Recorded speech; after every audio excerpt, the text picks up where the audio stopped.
Muchas gracias, Paula, por tu introducción, por la invitación, a ti y a Flaxo, por la gran oportunidad de poder compartir con ustedes este debate. Me parece que es trascendente para nuestra región, para Chile, pero para toda Latinoamérica y para todo el mundo en general. Hablarle un poco de cómo lo vemos nosotros desde la Organización Panamericana de la Salud. Algo me pasa ahora que no puedo mover la... Ya. Estamos, como ya Paula dijo, en un nuevo escenario. O sea, un nuevo escenario que se caracteriza por un envejecimiento extremadamente rápido. Las Américas envejece 20 años más rápido que el resto del mundo, como región. Ustedes ven ahí solamente el índice de envejecimiento. La región llega a tener la mayor proporción de personas mayores de 60 años que niños, 20 años más rápido que el resto del mundo. Y sobre todo, el crecimiento exponencial, casi vertical de la población mayor de 80 años. Yo creo que eso es una característica fundamental que tiene que ver mucho con el tema, porque sabemos que, por supuesto, el tema de la funcionalidad tiene una relación particular después de los 80 años.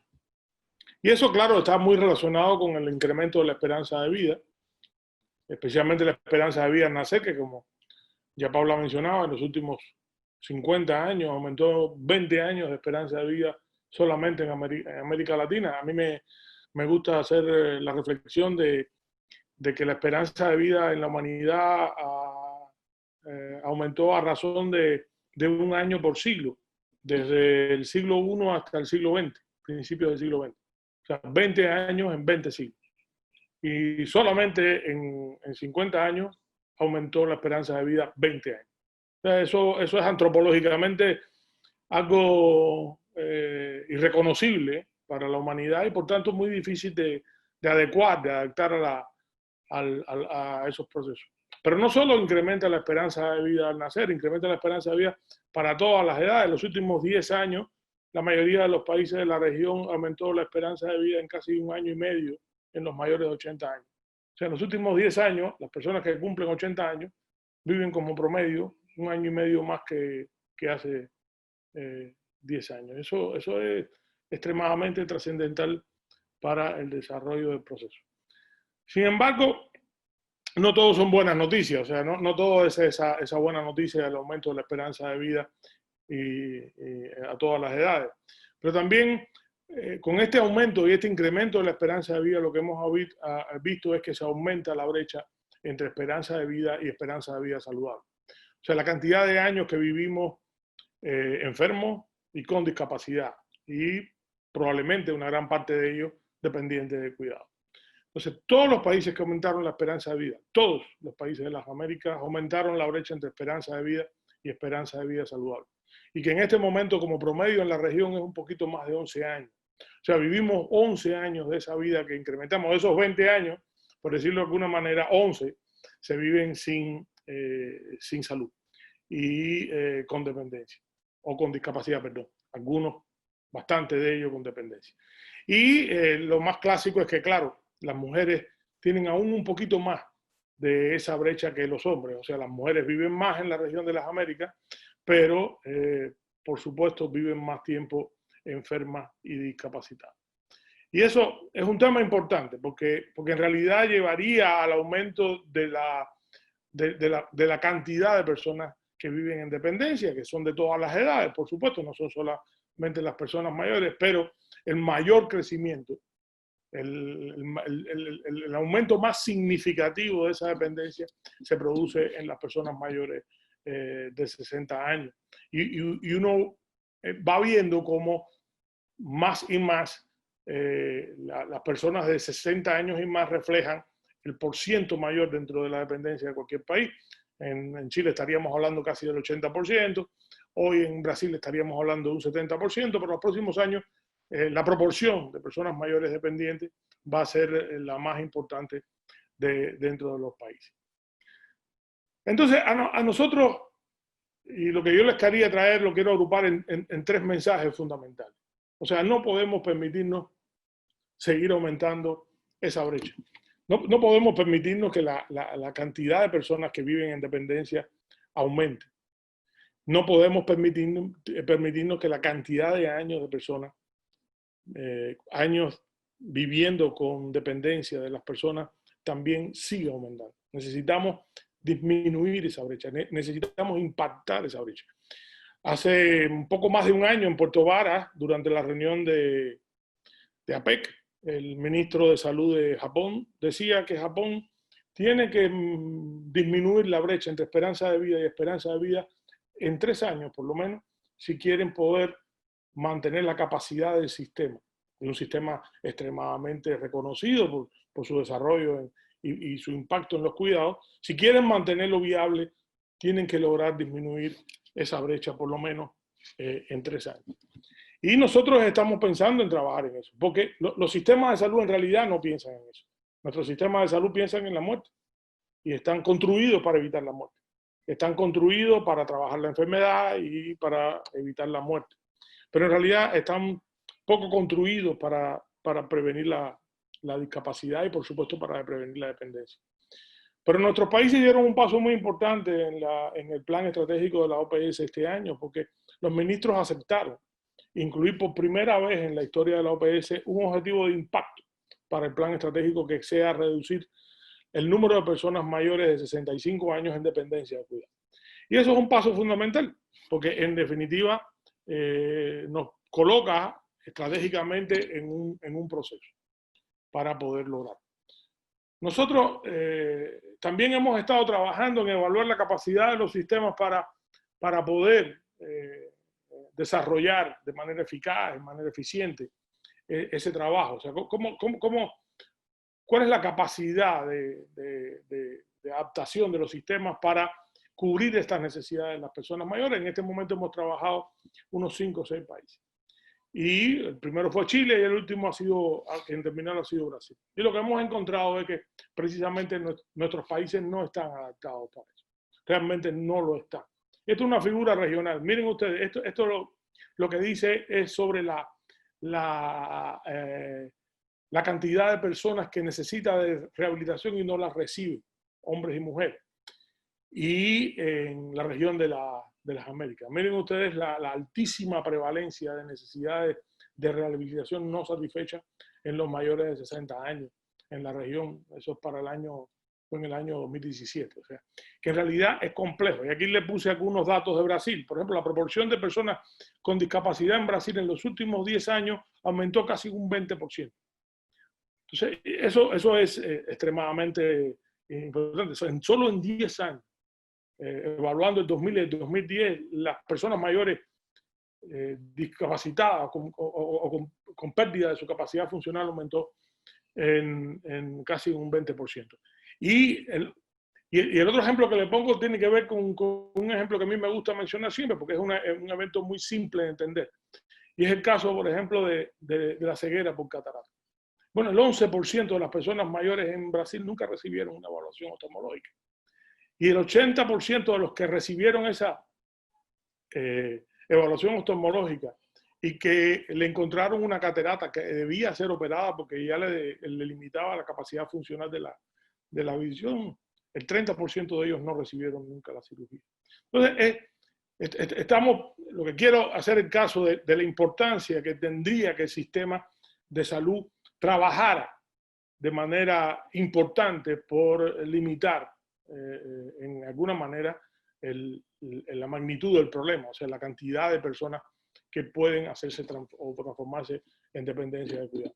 Y claro, una cosa que a mí me gusta señalar, sobre todo a mis colegas del sistema de salud, es que el sistema de salud probablemente es el sistema más vulnerable a la ausencia de un sistema de cuidado.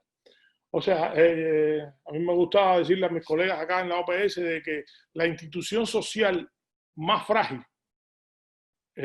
para recibir personas en dependencia de cuidados son los hospitales. O sea, ese es el primer lugar donde la gente ve como posibilidad dejar a una persona cuando no puede recibir cuidado en otro lugar. El hospital siempre está abierto.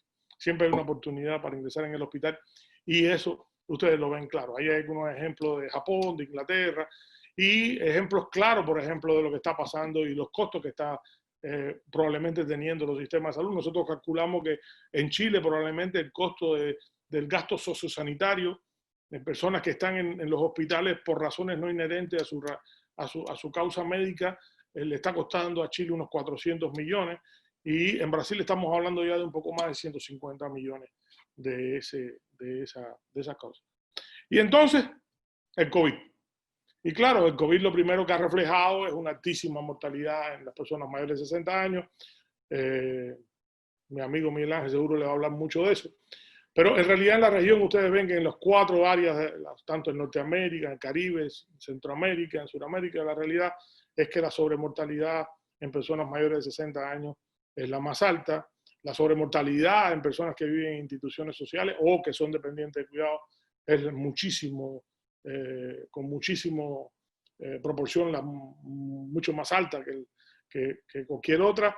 Y el impacto indirecto que eso va a tener, sobre todo en los próximos meses, próximos años, sobre la salud de las personas mayores y cómo eso va a reflejar la restricción de movimiento, la falta de seguimiento médico adecuado, etcétera, etcétera, va a incrementar la fragilidad, la vulnerabilidad de las personas mayores a estos procesos. O sea, nosotros necesitamos fortalecer aquí algunos recursos que ha desarrollado la OPS, aquí le pongo el inglés, pero por eso creo que la semana que viene ya va a estar la versión en español, como la estrategia de vincular de una manera más justa los sistemas de salud con los cuidados a largo plazo, previniendo la necesidad de cuidados a largo plazo, pero también trabajando de manera estructurada con los cuidados a largo plazo mediante un sistema coherente que de alguna manera vea todo como parte de un proceso continuo donde todas las partes están entrando y saliendo de una manera constante. No quiere decir que cuando uno está en dependencia de cuidado es puramente social la atención y que los servicios de salud no tienen nada que ver, o viceversa, cuando uno está brindando servicios de salud, el insuficiente soporte social en temas de nutrición, en temas de seguridad, en temas de ambiente seguro, etcétera, etcétera, etcétera, etcétera, no estén generando la aparición de limitaciones funcionales y de capacidad. Por tanto, nosotros necesitamos, en realidad, un fortalecimiento importante de los sistemas a largo plazo si queremos lograr una respuesta muchísimo más adecuada de los sistemas de salud y viceversa. Ahora, yo este tema seguramente Miguel Ángel también va a hablar mucho más que él y es mucho más especialista que yo en este tema.